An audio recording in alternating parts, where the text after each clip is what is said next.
یوسف کنعانیم روی چو ماهم گواست، هیچ کس از آفتاب خط و گواهان نخواست.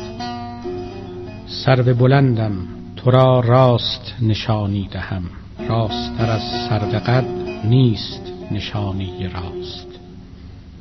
هست گواه قمر چستی و خوبی و فر، شعشعه اختران خط و گواه سماست. ای گل و گلزارها کیست گواه شما، بوی که در مغزهاست، رنگ که در چشمهاست.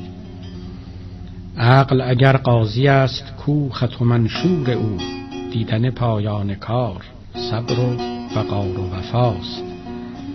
عشق اگر محرم است چیست نشان حرم، آن که به جز روی دوست در نظر او فناست. عالم دون روسبیست چیست نشانی آن، آن که حریفیش پیش وان دگرش در قفاست. چون که به راهش کند آن به برش در کشد، بوسه او نز وفاست خلعت او نز عطاست.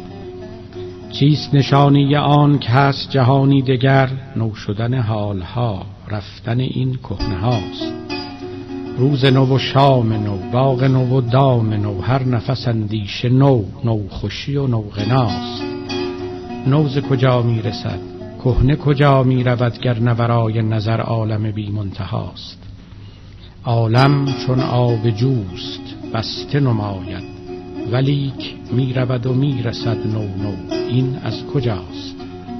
خاموش و دیگر مگو، آن که سخن بایدش اصل سخن گو بجو، اصل سخن شاه ماست.